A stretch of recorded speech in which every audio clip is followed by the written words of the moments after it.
Hey, he don't set. I say it na agbajege kiti gị na-agba kata kata kata ka onye ṅụrụ odogwu bitters. Enwere ihe ṅụrụ? Woko ihe m ṅụrụ. I hope all is well. Udo dị. Ahụrụ m gị na mgbada ebe ị na-epreach gere ndị mmadụ. Gị na-akọsa ozi ọma. O nwekwara n'ihe ọzọ ejiri kem n'ime ụwa. I am created for good news of God. That is my calling. And onye ọbụla akpọrọ okuku ọnụ n'ime vineyard. You dare not move out of vineyard. Ihe ọbụla ị kwesịrị ịdị na-arụ Chineke wu ịtọghata mkpụrụ obi ibu agha dị iche iche. Agha m buru taa. Anụrụ m ebe ị nọ na-agwa ha gị na-agwa ndị mmadụ na-enwe ngwa agha ọbụla akpụrụ nke pụrụ imegide gị. Akwụkwọ nsọ kwuru ekwu n'akwụkwọ agha. Mba, achaghị. No, let me show. Adị m like inye mmadụ proof. Adị m like ikwu m kwuo ya dị ka ọmụnwa ji aka m koto. Ọ gwara anyị n'akwụkwọ ihe ọtụta wee kwuo sị na nwedị ngwa agha ọbụla nke e buru imegide ụmụ Chineke nke ga-eguzo na anyị ga-ote anyị n'ugbu a na anyị ga-arịgoro n'elu agwọ, rigoro n'elu akpị, rigoro n'elu ọdụm, ma chimpanzee, ma gbakịrị nwoke gbakịrị nwaanyị, ma ele ahụ ya, ma kpụraka ukwu, ma ọkwa muze nna m as plenty as they are, that I shall trample upon them. N'ogbo n'elu ha mmere gbowo janglova bragwa we iche na mmadụ n'elu ha nwere ihe ọ ga-eme m and kamgbe m jiri mata okwu ya otu aka ọ na-adịrị m nothing shall happen to child of God. Aka esiwekwele gị ike n'ọrụ aka esiere m ike ka ọ bụ na mmewuzi enwuji oji aka efopụ ọgwụ ihe m na-abụ n'ọgwụ ugbu a ibi na amị ene mbagazie na ebube ọgwụ ụdị ọwụla ọ sịbeda ọgwụ agara na ele aha obodo Yoruba agara na Ijabode ga-abodete ote ka m ga-anọ n'ote si akini kini olu ka ya kama njakalo gị were Yoruba Yoruba abụọ ihe ejiri gwa ya ka a ga-eji asịrị ahụ jakalo nsọ ya ga-anụ nwere ke ndị eluigwe si ahụ ya kaleta nkume ya even sef enwere ke m nọ akpọ m oluweshi ndị Jos ndị Igbo anyị bi na Jos ugwu Awụsa na-akpọ m sị bịa mgbe m bagara ugwu Awụsa ababeghị m international a na-akpọ m bịa bụ agha bịa fosiara ha ọgwụ si ele ihe nje ga ebe ahụ bụ ime gwana m ahụ ọgwụ gwa m nke ọnụ m nọrọ na ya dị mote nwatị aka ote fụ ọgwụ fo ya n'ime mote efo ya ha sị m n'ala ili gbawara abụọ sọ ọgwụ abụlite enweghị ihe m na-ada abụọ ọwụ Chukwu ka kwesịrị ikwe n'aka bikọs ya ji m arụ ọrụ a onye mmadụ enwere obere ihe m gara agbagharịta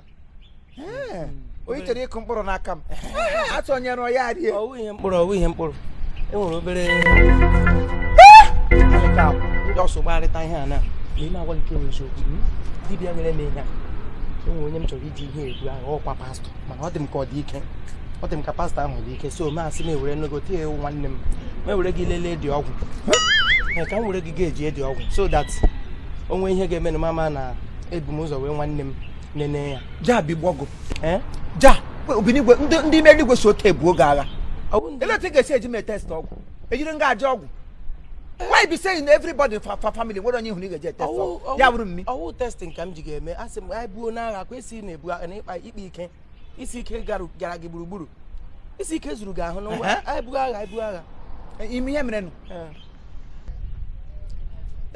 ike niile m ji ebu agha taa emene m exhausted in fact my daily subscription anointing ha niile emene m exhausted ọ kwụsịchana nsogbu adị ama recharge eso ka m recharge ahụ na koodu m ị gaghị amali koodu anyị ga-eweta new code anyị fọmatị ahụ na m ga-eji ihe a fọmatị ahụ nye gị ele ihe na-amazi ike na-ama jijiji ị na-amasị na-atụzi ụjọ m ike na-atụ ụjọ akwụ m chim n'ime Chukwu isi na onwe ngwa agha ọbụla akpụrụ nke pụrụ ibili megide gị elezi ya obere ngwa agha nke ọhakwanụ ka gị ụdụ ngwa agha niile asị enwedo enwere sọm ngwa agha niile ifat ọ dịghị mma mmadụ ịnwale Chukwu kere eke agwakwala m na ị na-eme nkụja ahụ mmike akwa akwụrụ dị ka m egbukwele m ofo nta n'imo oji ọgwụ mere futbọọlụ ihe m chọrọ ka ị na-ekwu ngwa ose etinye aka azụ aka anụ mgbidi aka anụ ka mmadụ na-eri aja onye na-ebido ọnwụ nkọdo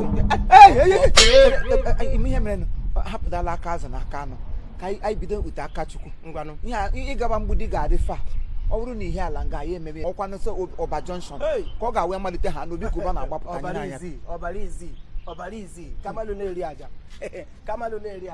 ndị Chukwu ndị kenta ọbara Jizọs maka sị akpawa ọbara Jizọs mkpamkpa ga-akpa n'obodo ibidola o ọ gị bidoro na o ibidola Isu. ise etiele ngwa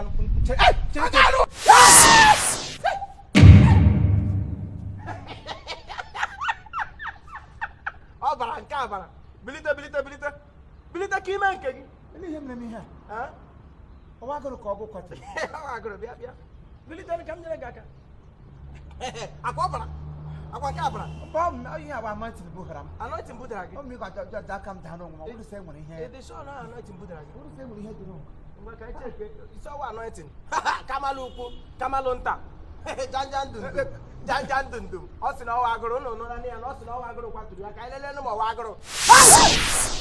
o buo ya aja tadiji ebe ị kụparala ọwa ebe ka ebe dị echemisi ị na-ebu agha ihe ọ dwelling place of the Most High. dwelling place of the Most High chee mkpọpụta gị dị a aka nsi ọ bụ aga ọnụ taa ọnwụ ya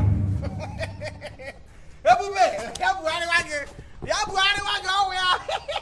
kamalụ na-eri aja janja ndundum lee ya were ebe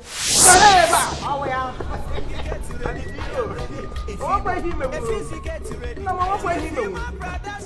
ọnwekwa ihe imenwuru aja mesiri anyị na ma Jos ma Sokoto na